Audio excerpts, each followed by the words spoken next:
Welcome to the Powered by Age-Friendly City Zoomcast reality-style podcast. We are movers and shakers, shaking up the old notion of silent, helpless, invisible seniors. This is a new series of podcasts funded by the City of Vancouver and the 411 Senior Center Society. As PBA AFC ambassadors, we raise awareness, share our original stories and poems, inform, advocate, and involve seniors in discussing important social issues. In short, these podcasts will help us, you, in creating an age-friendly city for Vancouver today, tomorrow the world. You can hear us everywhere podcasts are heard. Oh, hello and welcome to Powered by Age. This is the first Thursday of the year 2021, and I'm Charlotte Farrell, your host. We are just today talking about resilience and democracy and other things that may come up as our participants come on. Right now, at the start, we have on our program Neil, and let Neil introduce himself, then Leslie and Amanda. Hi, I'm Neil Ryan. I live in Burnaby overlooking New Westminster, and I'm a poet. And I used to pretend I was a businessman, and I'm in love with writing. I write almost every day, and I wrote a poem yesterday. No, maybe it was Tuesday. I can't remember. Too much happening in this world. So that's me. And I'm Leslie? I'm happy camper today. I turn it over to Leslie Hebert. Thanks. Yeah, I live in New Westminster. I teach English online, and I'm also a writer. I write a whole variety of things, poetry, short stories, currently working on a memoir of a vacation in Japan. Although I've actually taken a break from writing, and I've got a job doing a fascinating translation right now it's for a woman who's writing a historical novel about the French resistance in World War II. And I'm translating testimonies from the French archives that are recordings of testaments by spies that worked for the French underground. It's absolutely fascinating. Well, that sounds exciting. Amanda, Chef Amanda. Hi, everyone. Amanda here. I live in the West End of Vancouver. And I work at a neighborhood house here in the hood, cooking healthy, nutritious, and colorful meals for seniors and families in need. And that's it. Super happy to be participating in the first episode of this year. The end of last year was super hectic, and I missed quite a few meetings. But that's it. Glad to be here and thankful to participate with you guys. Hoping for some poetry from you today. Oh, great. Wonderful. And I know as we go along, one of the things we're going to be doing during this month is, exploring each other's ideas and opinions on things, but also different ways to use these platforms. Exploring ways that you can position cameras differently. So if we're doing a tabletop demonstration or something behind us, we'll be able to show it. And learning more nutritious tips, food tips from you. We all sort of got our favorite ways that we are changing our diets, but you have some beautiful ways that you're incorporating more seasonal produce. So we'll be looking forward to hearing about that and getting ideas. Well, our two words for today are, one is democracy and the other is resilience. And I'm going to ask you your thoughts around those words in whichever order. Which one from would you rather start with? Thoughts on democracy or on resilience?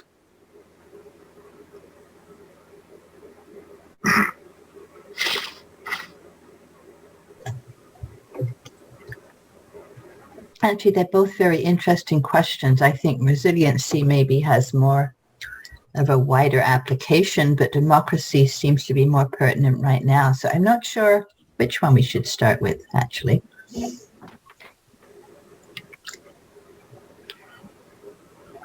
What do you think, Neil? Well, we have an unusual democratic society because we follow British parliamentary, and it's really not democracy. It really isn't. We don't get to decide whether or not we buy new aircraft. We follow what the boys in the back room behind Parliament decide is what they want. And for one thing, they're focused on economy. They want to make sure everybody's got enough money to buy things. And they don't look after the forest. They don't look after our water. They don't look after what I want them to look after. So I'm really loath to say that we live in a free society because we don't. And I happened to be involved when Trudeau was running for his third or fourth round as prime minister.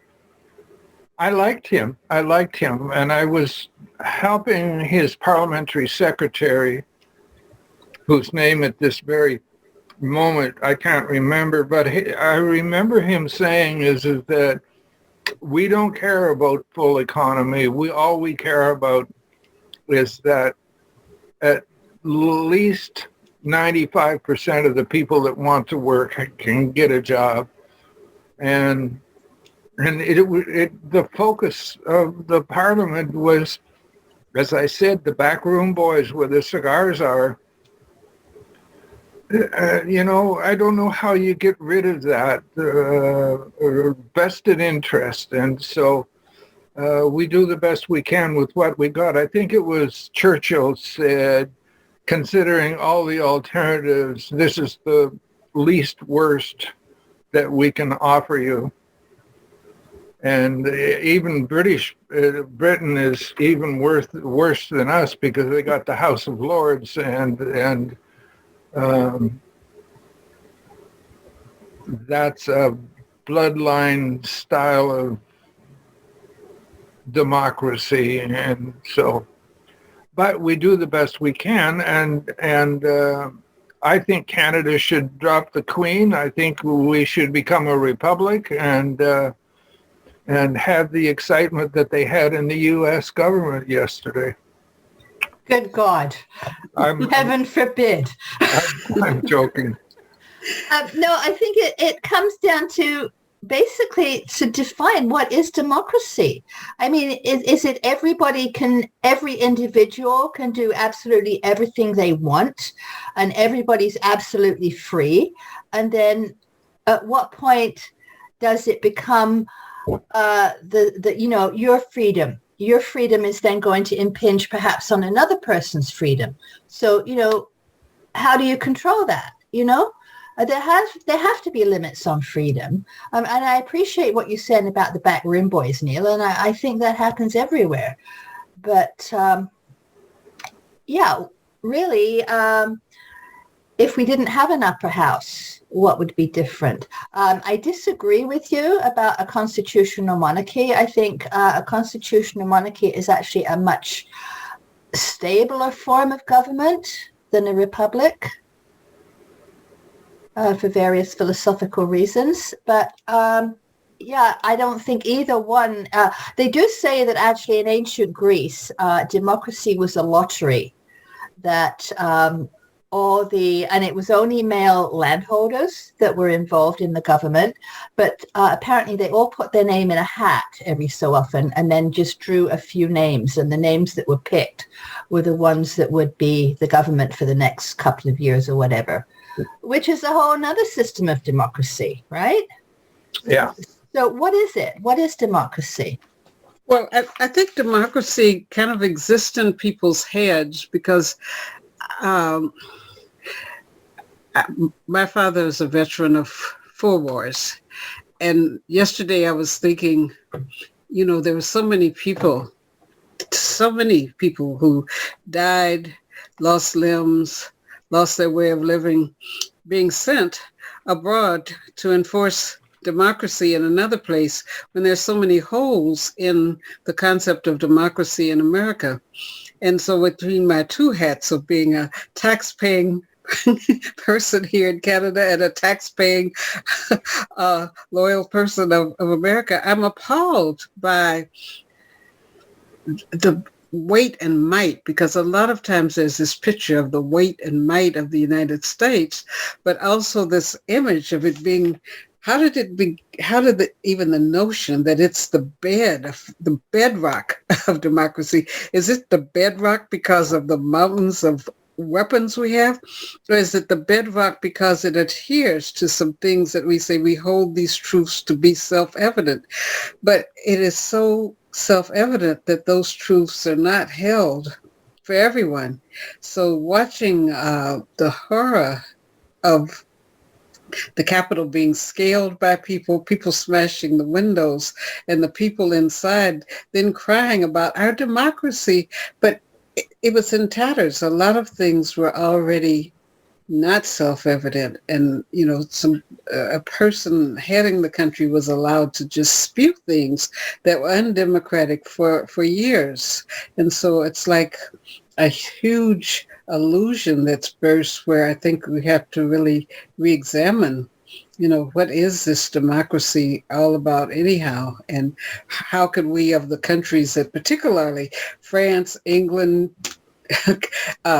Canada, the United States, that boast of being, great democracies, while atrocities are done with our money or in our name, that it just brings to a head the need to really think about, what does democracy mean?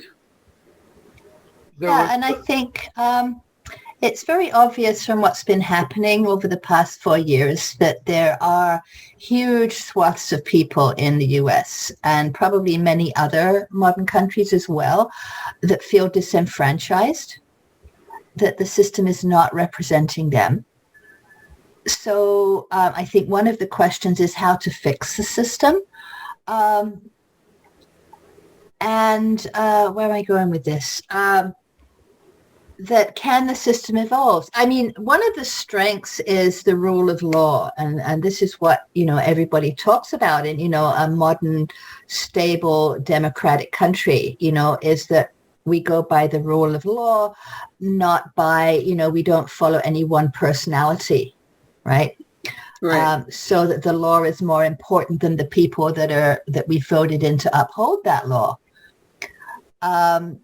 But it's very fragile. It's become obvious. It became obvious yesterday that, such a system can be very fragile and that people have to work to protect it. And when you have, low involvement, low voter turnout, people don't seem to care, right? Because they don't see the relevance to them personally. And another question is, can a country be too big? You look at the system in the United States, it's basically 50 countries, right, held together by a constitution. And there are so many differences between all the individual states that, it's,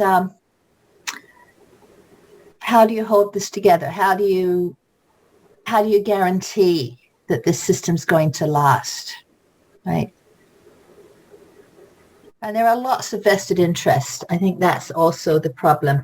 Lots of people are disenfranchised because of the oligarchy, because of who Neil calls the backroom boys that basically are controlling things behind the scenes. Yeah, I think there's a clash of rights because the largest voter turnout in American history occurred in 2020. But something that people didn't really think about, that, with the 70 million people who really felt that something was being taken from them, that giving rights or assuring rights or other people protesting, something was being taken away from them.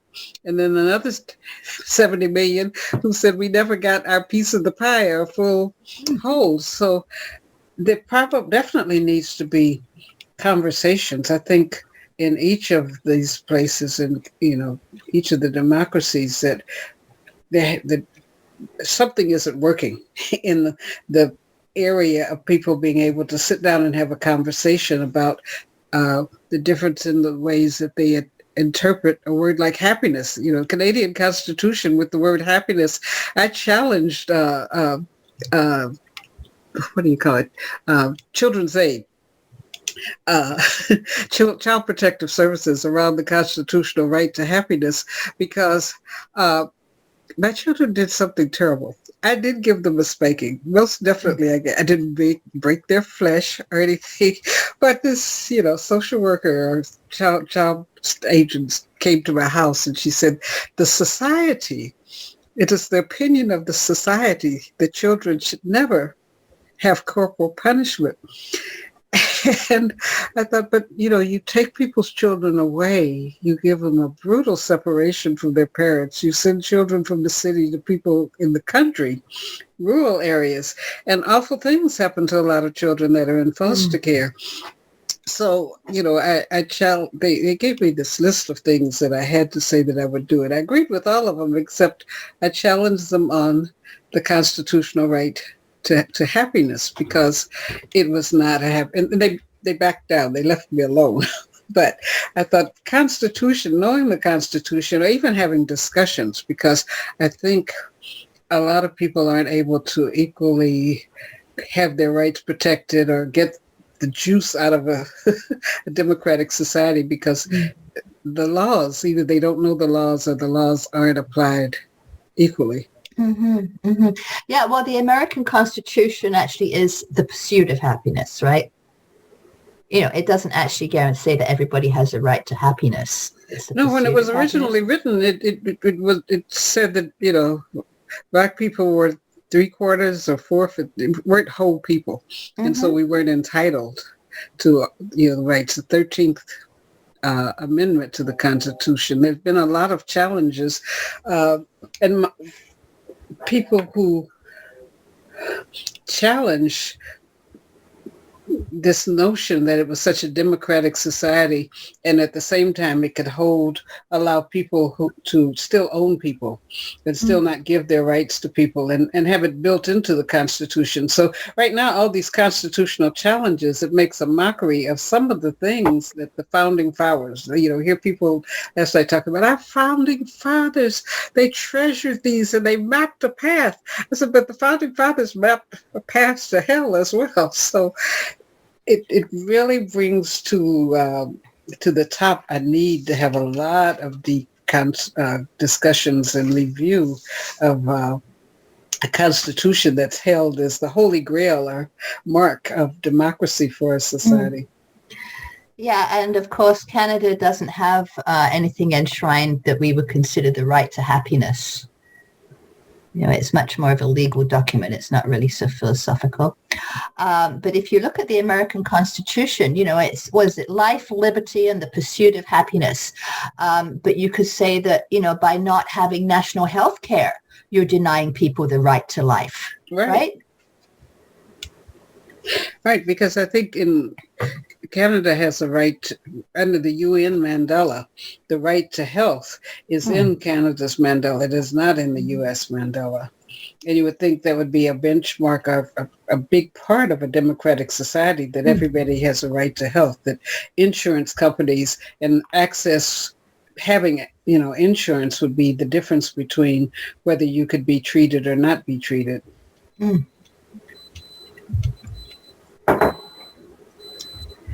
But here, some of the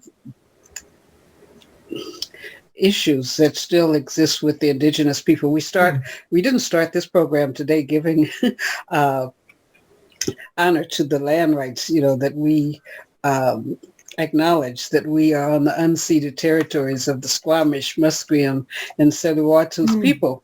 But we say that it's just said so much like a rote thing. But the point of in a democratic society, when do we get to giving either people their lands or paying the equivalent of what the land is worth?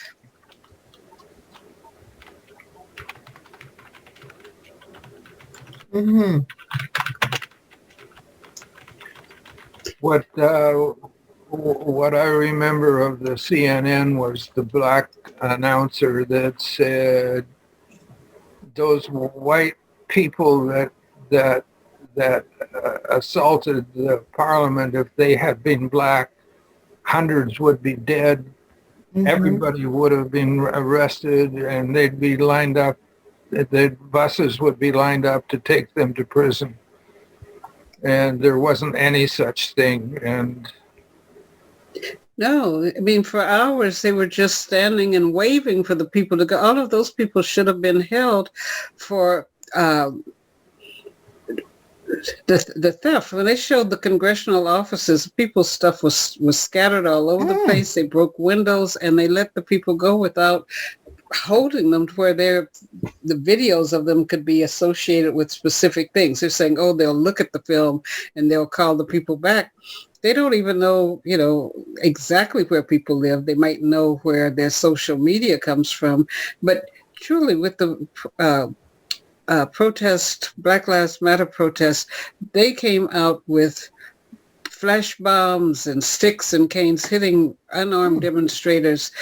They showed places where there were riots, but in the places where there were no riots, where they were just unarmed, peaceful demonstrators, those people got sprayed, they got hit, they got tased. Other marches on Washington, I attended some marches on Washington, and 3 or 4, 6 blocks back, they started to gas people on the war in the marches against the Vietnam War and marches for Black Studies. They sprayed gas students on college campuses. So it's a big difference in the way thousands of people were allowed to come into the Capitol. I have a question. Does anybody have an answer? I have a question. And that is that it seems to me that the Republican Party in the United States is a criminal party. Richard Nixon, his vice president or Spiro Agnew, I don't know what the hell he was, and it's C4, and the Bushes, what is wrong with the Republican Party that 100 senators signed up to dispute the election? I mean, it seems like it's a gang of gangsters. It really, really does. And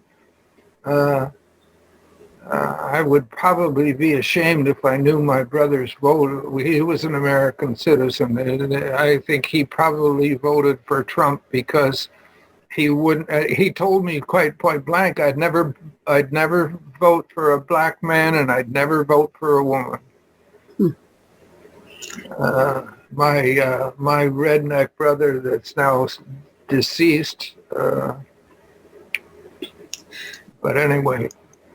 Yeah, well, I think there's something about that experience of having so much evil, so many things, nasty things have been said that the party leaders could have checked the leader of the government on, and they didn't. So then when this nastiness boiled over and had them compelled to be on the floor, there were some people who relented and said now they're alarmed that this is what can happen when you just allow people who are greedy, people who hate other people, people who don't want to see any other people get any of the things that are described as rights in a democratic society. I mean, there are people that are really angry that a woman, a Jew, a black man, that these people that were recently elected onto the Senate, they're angry that could happen.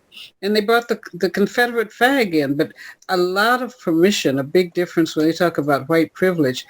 That group, I didn't see any black people. I mean, I didn't, but they were allowed to storm these people's presence, the place where laws are made, the place what they call hallowed halls. And I think that someone were then horrified by our being silent and by our letting these people get away with crimes all across the country. There's been such a difference in the way that poor people, Black people, people of color have been treated with the law, and the crimes that those people should have been charged with yesterday. It's just like when people are potty training or house training a puppy and they rub its nose in its mess. Yesterday was like people's nose being rubbed in the mess that they are allowed to grow. Well, there was even, I even heard on the news last night, some of the newscasters thought that some of the police that have been guarding the entrance actually let those people in. Yeah, there were people on social media that showed people letting people in, them waving people in. I mean, there's going to be a huge investigation because the level of collaboration that would have had to occur for the Capitol Police to let people in, that well, I'm sure it's going to spur a huge amount of investigation. And then how could the people that were in charge let that happen? Well, I'm amazed. I mean, they've been predicting for weeks that this could have been a tinderbox. And there just didn't seem to be that many people guarding the entrance, you know? No. It seemed to be very undersecured. Yeah, even the plaza, they were building that plaza, the plaza that the inauguration is supposed to be held in less than 2 weeks. They should have had a guard around it, just securing it so that people couldn't be planting bombs or, doing any type of damage to it. So more than one senator has said that they're going to make it their business to investigate what happened and to see that could never happen again. But I think fundamentally, alarm should have been raised around protecting people and protecting their rights with the churches that were bombed. Churches were bombed, Black churches, Jewish worship centers, Islamic centers, and they just go on, the band played on, it's business as usual. People record it without saying, hey, we've got a problem over here. Hey, we need to really be protecting people equally. So the slime, it's like somebody that makes, in the movies like It, in those movies where somebody makes something and nobody's paying attention to it and then it starts to ooze along and just eat up everything, destroying everything in its path. And it's indicative of a climate. There's so many things that, whether it's the Republican Party that was blocking everything that President Obama tried to put forth, this party allowing its head to block all of the environmental things and say climate change was a joke. That this oozing, what's happened there to me is like a picture of what's happened in every area that people would carry about in a holistic or in a democratic society. Yeah, looking at the big picture, looking at politics in the U.S., it's very binary. There are only two parties. There is no other viable party whatsoever, right?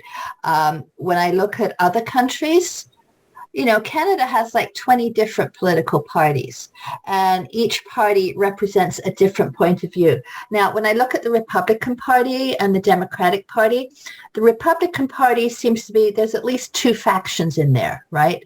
There's the sort of the business party model. I say like Mitt Romney is a very ethical, upstanding person that probably supports business and personal freedoms. And then you've got the ultra right wing. We've got more and more radical over the last 4 years. And then look at the Democrats and you've got the same thing. It's a combination of liberals and socialists together, right? Which they're actually quite different, but they're united in the same party. So I see there should be at least 4 parties, if not more, to represent other points of view. And I think that would bring more balance. Right now, it's black and white. It's us and them. It's binary thinking. There's no, the national consciousness has no sense of shades of gray, right? Well, there was a point where even the principle of working across the aisles, I was horrified when after President Kennedy was killed that Lyndon Baines Johnson was coming into office, because I thought he's a Southerner and he's going to kill the Civil Rights Bill.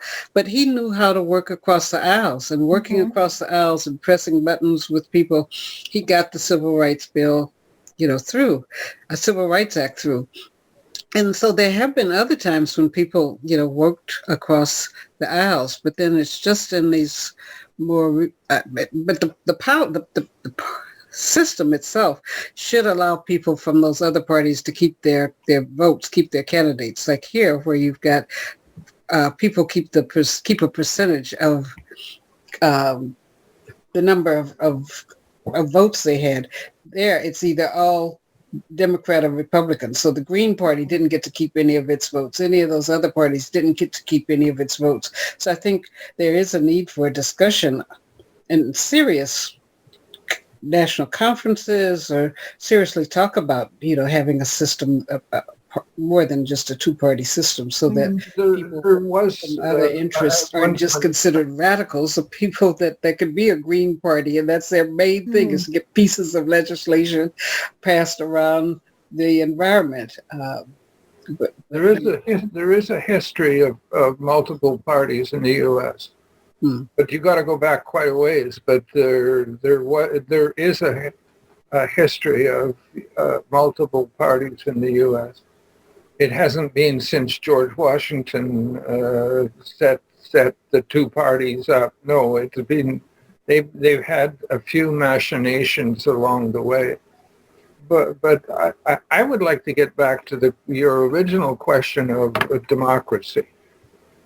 Is there anywhere in the world where there is like the Greek originally started with, is that if you're a Greek citizen and if you're a Greek male born in Greece, you're allowed to vote. I don't know who had the conversation, but the question of, is this country too big? Because I'm not a Quebecer. I lived in Quebec for a while, but I'm not a Quebec. I don't espouse the style of law that there is in Quebec. It should be a separate country. I totally agree with the idea of the separatists who say we're not Canadian, we're Quebecois. But I think just as, there was a war on the Civil War, partly around slavery, but also around money, that when Quebec was going to leave, the issue was, we want your money. It wasn't so much around the heritage, but it was really fundamentally that we need your money as part of the Federation. And I think that's, that if there were places, how can we imagine, how could people in different places have conversations that would allow rethinking what democracy means for that society or that country? The issue of size, I think the two countries that I think of that seem to be the most democratic are Iceland and New Zealand. And they're both very small and quite not diverse. They're sort of, New Zealand may be a little more diverse, but Iceland is definitely just one population, right? I've been to both. I've been to both, and I tell you, I love both of them. Mm-hmm. But would they welcome in? I mean, some things, because they're small, then it's easy for everybody to be on one accord. But large areas like the country, look at how big Canada is, and the land area that Canada has, and then the land mass of the United States. What can people do now with these land masses? Because even talking about breaking Canada up and where different provinces have their own rights or essentially their own countries. Same thing for the United States. That's an act of war to even speak of such things as sedition. You could go to jail or prison. So, I mean, what are ways? I'm thinking some of the things that happened within government were because of things people wrote. So to what extent do you think writers and poets influence the conversations that people might have around democracy?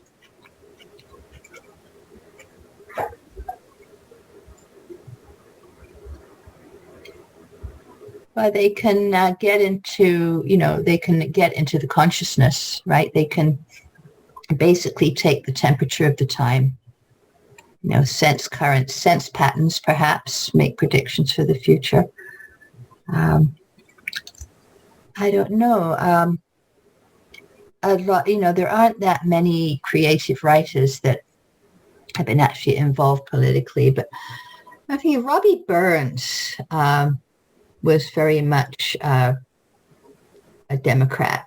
He wrote A Man's a Man for All That, which was, in the days when there was a really rigid class system. I mean, this is in the 18th century.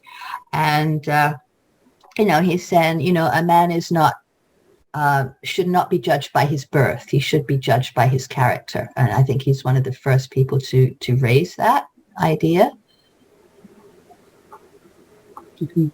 I think of reading Oliver Twist. I think we read Oliver Twist in the 7th grade or so, but thinking, it made me really, really think a lot about children, not just the children in England of that time, but it made me think of, children in my neighborhood or children.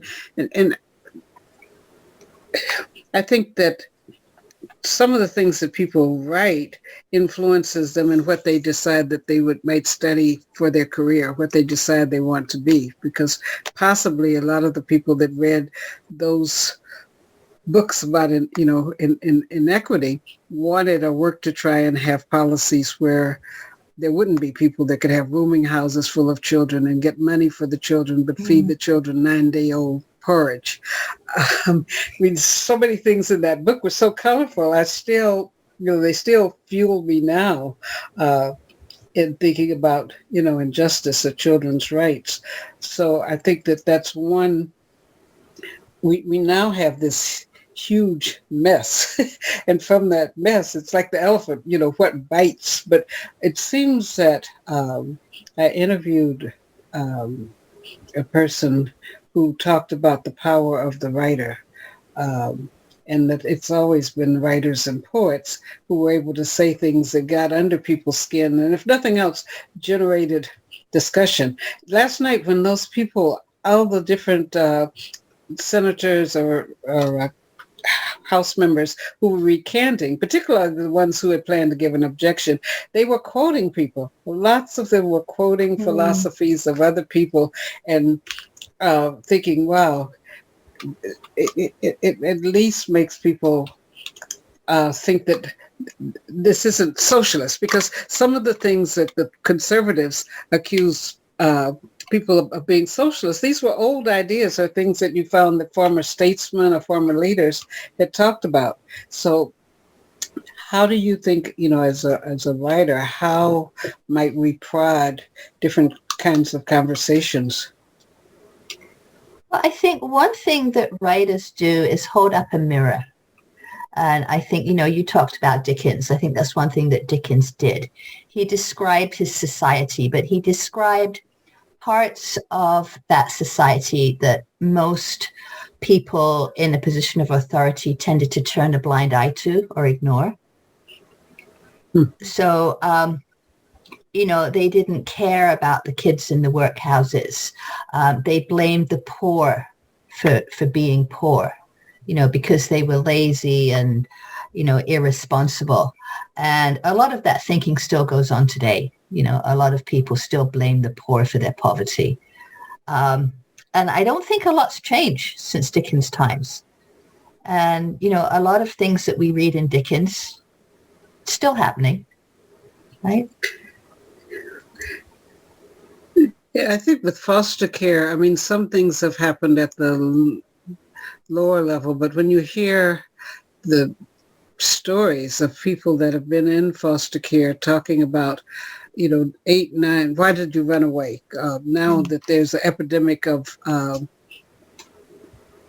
overdoses, epidemic of people dying from overdose, a lot of them say, that they were kids evicted. I mean, they grew out of the system, and in growing out of the system, there wasn't anything to catch them, and they were lonely, or, that they just began to use substances, and, they were invisible. So now the people that are calling on us to pay more attention to that, this epidemic of addiction has killed more people than COVID in the downtown Vancouver areas or across BC.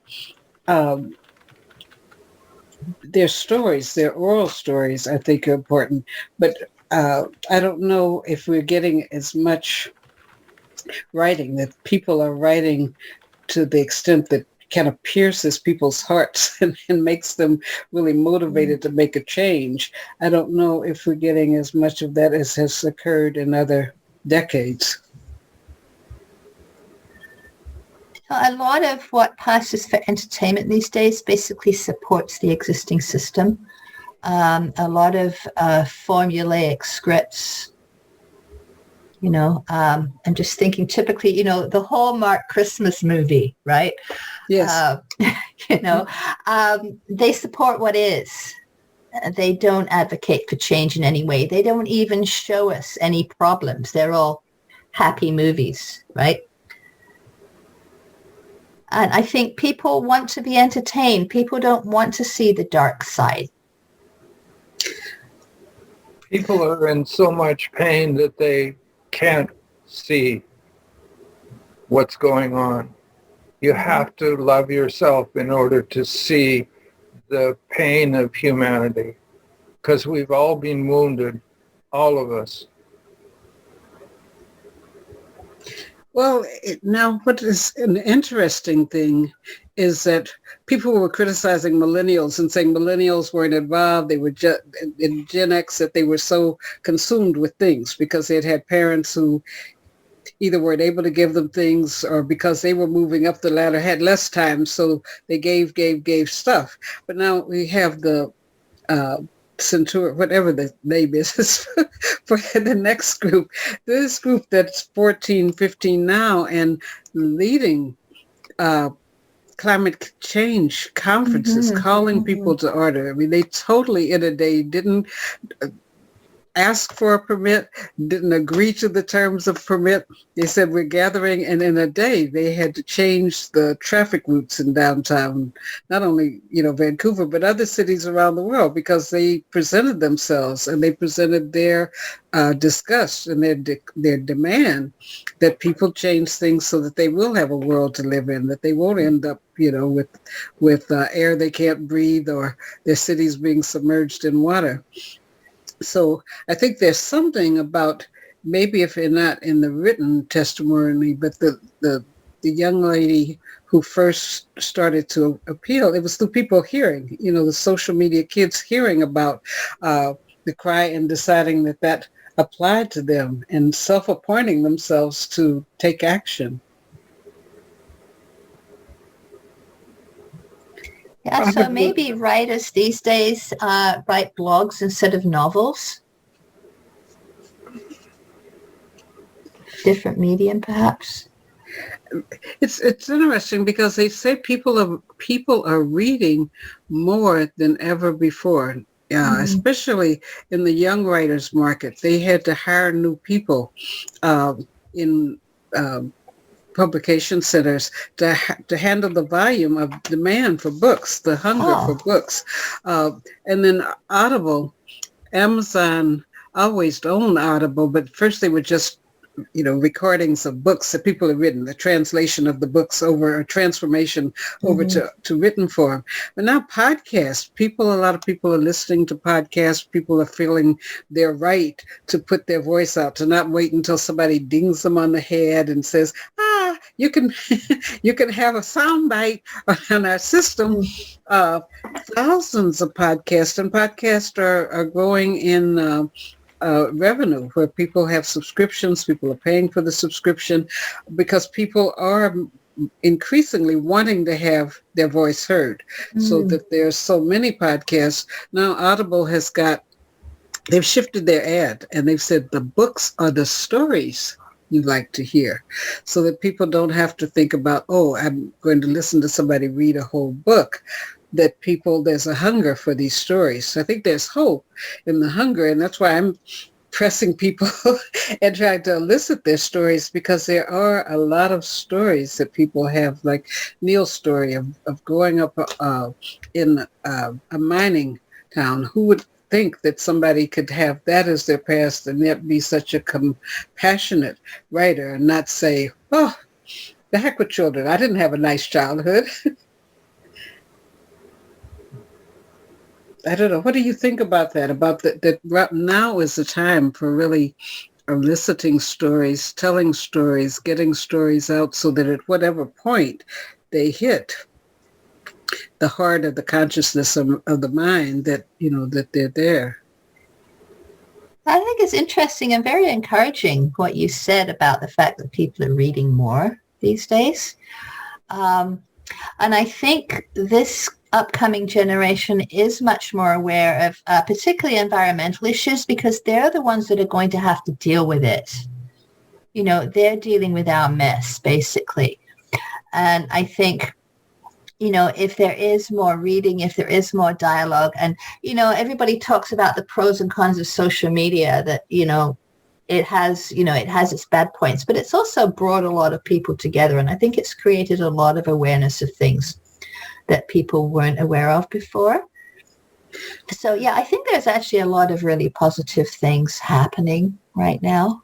Taking that idea of Leslie a little bit further, and that is that we are evolving. We are in the evolution of humanity to a level of awareness that, it's like, I have forgiven my father for his alcoholism because what was available for him was so far from what's available to me to learn about my own chemical addiction in my head, that says that the chemical addiction in my head demands that I experience shame.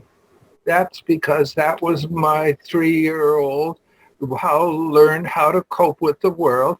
But my father had experiences that he never learned to cope with. So he found his alternative was to be in a bottle.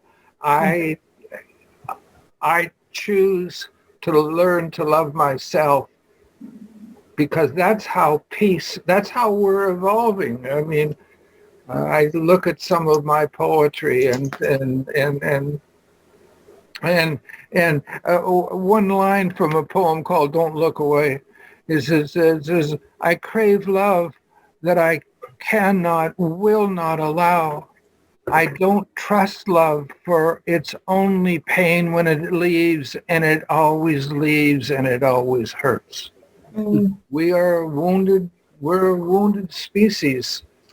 I had a conversation with a guy while I waited for Michelle earlier today, and he said, I prefer to think we are humankind. We're not black kind, white kind, the up kind. We're humankind. And humanity evolved from 50 million people died in a war, 2 wars. Each one, first one, 40 million people were murdered, and the second one, 50 million people were murdered. And that's not to mention Stalin and Mao, each of whom had millions of people killed. And that's what we're evolving from. And so our humanity is beginning to emerge. And I think that's, and we needed to have Trump. We needed to have him to show the boil that's on American society, because I've done research into products in every state in the United States. I've done, and I know the differences between what the guy in Georgia would respond to and the guy in San Francisco. Totally different response to the same question. And so I can only say that 2021 is the beginning of the next cycle.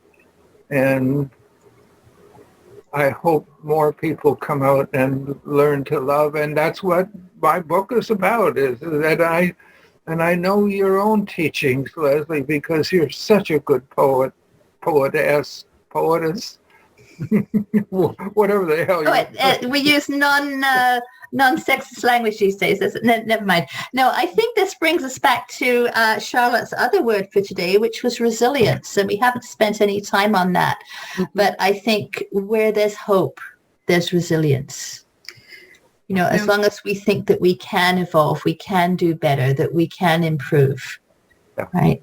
We can evolve. Mm-hmm. Two people that have written a lot on resilience. In fact, I thought Judith was going to be on today because she was sending me all of these things that are Rick Hansen, who's a psychologist and not both a student, but as well as a listener of conversations around heart and mind. And Dr. Stephen Porges, that he's written on the strengths, understanding the strengths, that it's our body. How we feel safe within a society is when we identify areas of ourselves. We don't often think, most conversations go on, are you fat? Are you doing enough steps? How's your teeth? How's your vision? These parts, but the inner parts, they're saying we really need to spend time with the inner parts, feeling how our heart is, feeling how our feelings are, because that lack of discussion around our feelings, we feel sad, we feel happy, what makes us feel sad, what makes us feel happy, that's the thing that gives us our resilience, where we can reflect. Like a lot of, in each of our poems, we have some places where we reflect on things that were transitions in life, or like when you talk about It's Only $1, you're reflecting on something that gets at the inner, that chocolate core at the inside of a Tootsie Roll. That's the thing, the area of where we need to spend more work on looking at our inner workings.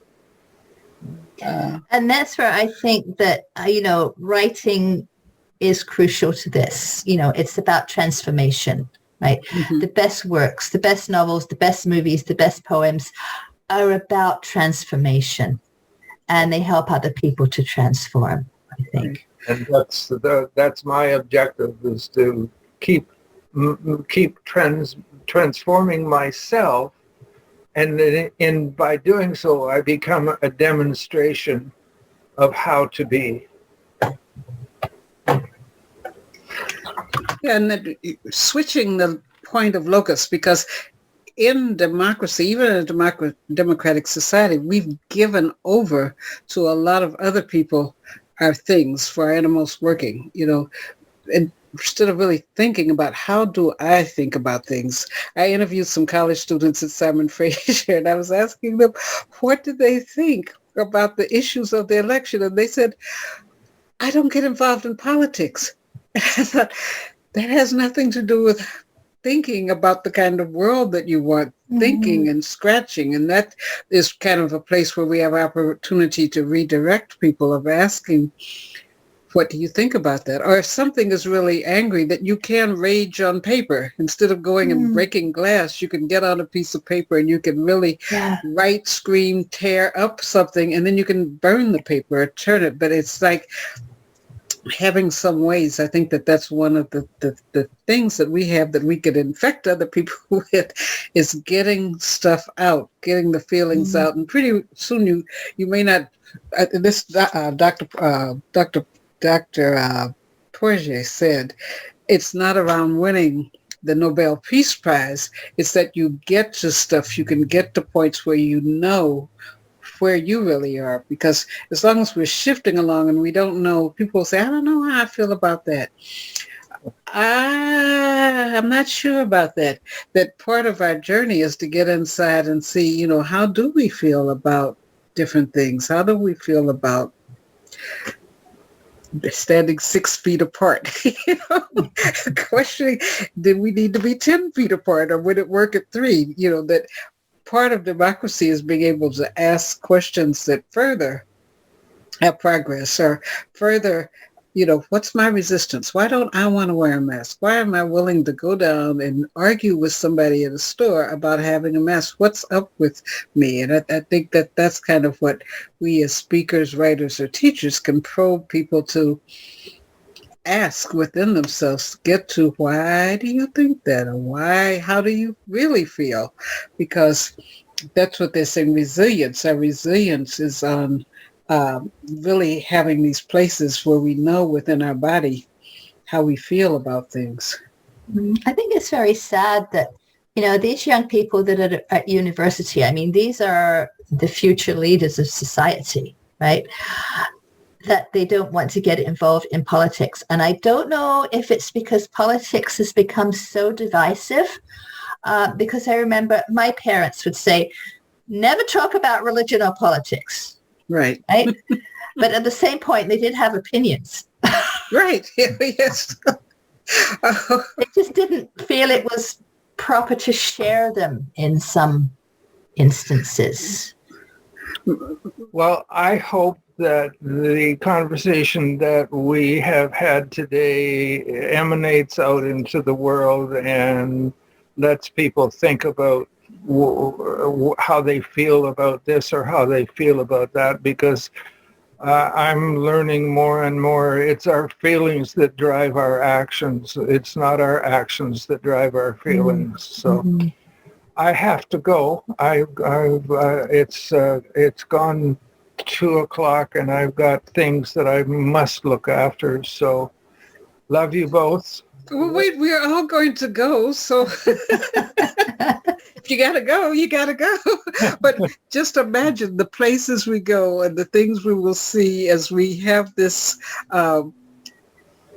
podcasting, talking time, and eliciting. I think each of us in writing and speaking, that we are elicitors of stories and prodders of helping people get to know what they feel and civilly, in a civil way, discuss it. Yes. So thank Love you. Both. I'm going to hang up now. Thank you very much for today. I'll see you, hopefully, Leslie, I hope we see you on Saturday at the Poet-on. Saturday is a bit of a problem for me because I do have classes on Saturday, so I have a time conflict most Saturdays. Well, this Saturday, I'm doing a 24-hour short story contest. Oh, great. But I'm going to set aside some time to read a poem or two. So, but I got from 9:00 Saturday morning till 9:00 Sunday morning to write an 800-word story of the topic that she will send me at 9:00 on Saturday morning. So, well, you did very well with the last one. Yes. Yes, I did. Thank you very much. Thanks. Well, thank you all. I'll see you again soon. Thank you, Charlotte. Okay. Well, bye now. Okay. Bye-bye. Ready, set, go.